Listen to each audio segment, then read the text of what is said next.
All right, good morning, everybody. So today we're going to talk about glazes. So we have lots of different kinds of glazes in my class. We have some Celadons and we have some Potter's Choice glazes. We're going to kind of talk a little bit about both of those.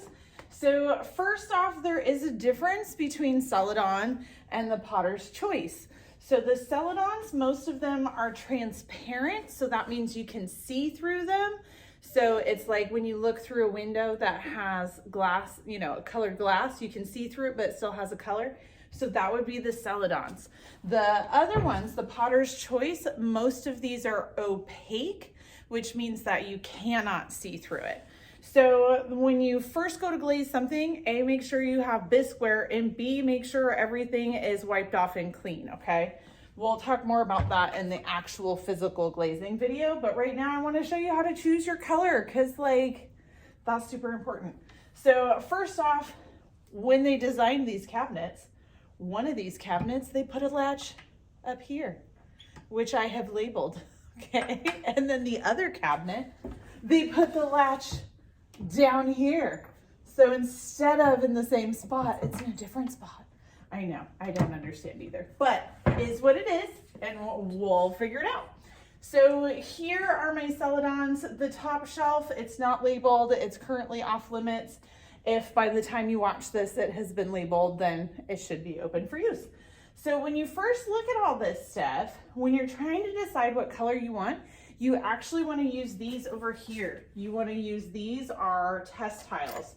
So you can look at the different colors, see what they look like, and choose what it is that you're interested in doing. So if you're like, ooh, I really like this beautiful blue, and you pull that one off, you can look on the back and it says C20 Cobalt, right? Celadon.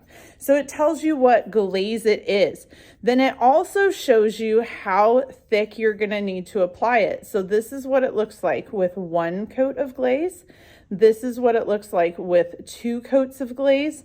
And then over here, this is what it looks like with 3 coats of glaze, okay? And we'll talk about those when we do the actual video for how to fully glaze. So same thing for this one. Now you'll notice this one, you can really see the design. Even when it's like down here, you can still see it. It's a little bit harder down there.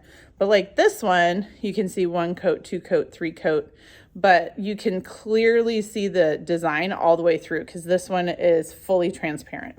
Now this one here, which is the Obsidian, this one is a semi-transparent. So you can see when it's the 1 coat and 2 coats that you can see the texture, but it really blocks off the clay. You can't, like if you added on underglazed or something to this, you're not going to be able to see the underglaze if you use the Obsidian, right? So you really want to check and make sure, because this is what it's going to look like. I know each of the bottles has pictures on it, but this is what it looks like on our clay. The pictures they take up, they're trying to sell you a product, right? So they take a picture to the best advantage of that glaze on a clay body that looks the best. So it's always important to look at the test tile. Now these test tiles also have Velcro on the back. So when you're done, stick it back on there. The other thing to note on the back is you can see it also has the code C1. So that's going to be important for finding the glaze in here. So if I look at these are labeled as well. So here's C1, that would be Obsidian. Here's C10, C20, C21. So I have it labeled on the physical shelf in addition to it's physically labeled on the glaze as well. So always check. So this is C1. I was looking for Obsidian. There it is. So you know this is the right one. So here you go. Also, tip, always check the lid. Make sure it's fully on there. So when you kind of shake it up, it doesn't randomly explode. Okay, so that's the Celadons. And when you return them, make sure you always return them. If this is C1, make sure it goes in C1. If it's C27, make sure it goes in C27. That way it just makes it easier for all of us to be able to find the glazes that we want. Now, the same thing in this cabinet over here.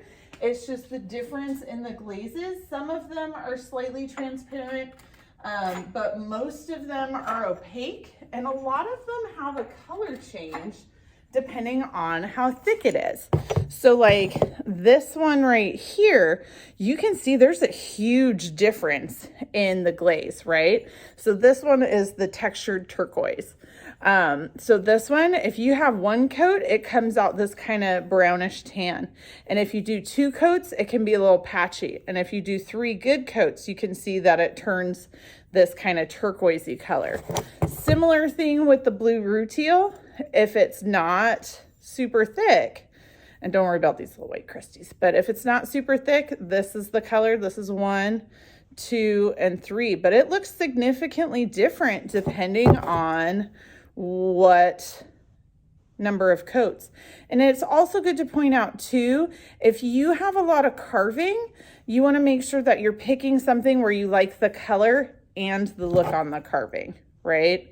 So like this one, you know, you can still see the carving even when it's really thick, but on this one, you can't. Like the carving gets almost all the way fully covered up. So same thing, everything is labeled. It has the code and it has the name. When you pull it out, you know, use it. And then when you return it, make sure the lid's on tight and return it to the appropriate area. All right, thanks everybody. Happy glazing.